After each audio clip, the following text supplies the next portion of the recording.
उत्तर प्रदेश की गोरखपुर लोकसभा सीट से बीजेपी ने सांसद और भोजपुरी अभिनेता रवि किशन को दूसरी बार चुनाव मैदान में उतारा है। इस लोकसभा सीट पर 7वें चरण में वोटिंग होगी, लेकिन नामांकन वाली प्रक्रिया स्टार्ट हो गई है। रवि किशन ने अक्षय तृतीया के शुभ मुहूर्त पर अपना नामांकन दाखिल कर दिया, जिसमें उन्होंने अपनी और पत्नी की संपत्ति का खुलासा किया है। तो आइए आपको बताते हैं कि रवि किशन कितनी संपत्ति के मालिक हैं, उनके पास कितनी महंगी गाड़ियां हैं, कोई केस तो नहीं है। नमस्कार, आप देख रहे हैं लोकमत हिंदी और मैं हूं आपके साथ विशाल शर्मा। चुनावी हलफनामे में दी गई जानकारी के मुताबिक 55 साल के रवि किशन के पास करीब 14.96 करोड़ रुपए की चल संपत्ति है और लगभग 20.70 करोड़ रुपए की अचल संपत्ति है। इसमें उनकी पुश्तैनी संपत्ति भी शामिल है, जो करीब 2.55 करोड़ रुपए की है। इसके अलावा उनकी पत्नी प्रीति शुक्ला के पास 4.25 करोड़ की अचल संपत्ति है। हलफनामे के मुताबिक रवि किशन के पास 318 ग्राम सोना है, जिसकी कीमत लगभग 9.38 लाख रुपए। इसके अलावा पत्नी के पास 210 ग्राम सोना है। अगर पिछले लोकसभा चुनाव यानी 2019 से इनकी संपत्ति की तुलना की जाए यानी कंपैरिजन किया जाए, तो आप पाएंगे कि इनकी अचल संपत्ति 5 साल में 6.95 करोड़ रुपए बढ़ी। रवि किशन के पास 12.84 करोड़ और उनकी पत्नी के पास 5.16 करोड़ की अचल संपत्ति भी थी।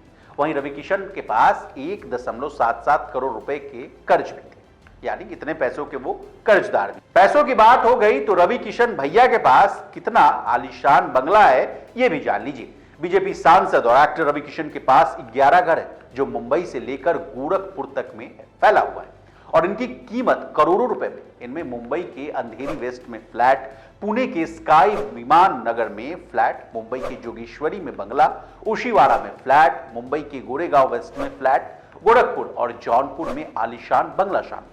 हालांकि सांसद रवि किशन के ऊपर एक भी आपराधिक मामला दर्ज नहीं, लेकिन इनको गाड़ियों का खूब शौक है। रवि किशन के पास शानदार कार की कलेक्शन है। रिपोर्ट्स के मुताबिक इनके पास मर्सिडीज बेंज, BMW, जैगुआर, फिपास, स्ट्रीट वॉक, फॉर्च्यूनर और इनोवा जैसी लग्जरी कार शामिल है। इनके अलावा उनके पास एक रिवॉल्वर और एक राइफल बंदूक है। देनदारी की बात करें तो रवि किशन के ऊपर 1.68 करोड़ रुपए का कर्ज है। बता दें, रवि किशन का जन्म 17 जुलाई 1971 को उत्तर प्रदेश के जौनपुर में हुआ था। उनके परिवार की माली हालत बहुत अच्छी नहीं थी। रिपोर्ट्स की माने तो जब रवि किशन 17 साल के हुए तो उन्होंने फिल्मों में कैरियर बनाने का सपना देखा और अपनी मां से 500 रुपए लेकर मुंबई आ गए। शुरुआती दिनों में उन्होंने रोल पाने के लिए कड़ा संघर्ष किया और स्टेज परफॉर्मेंस करके रोजी रोटी चलाई।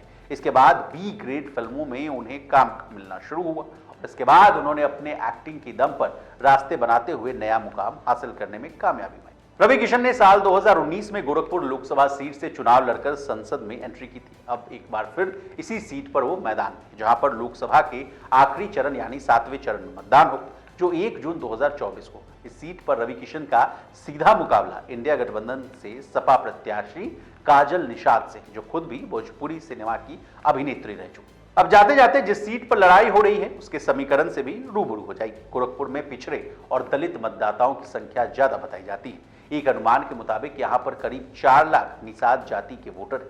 यह आबादी पिपराइच और गोरखपुर ग्रामीण क्षेत्रों में ज्यादा है, जहां पर करीब 2 लाख यादव और 2 लाख दलित वोटर हैं। यहाँ पर मुस्लिम, ब्राह्मण, क्षत्रिय समेत अन्य जातियों के मतदाता भी काफी संख्या में मौजूद।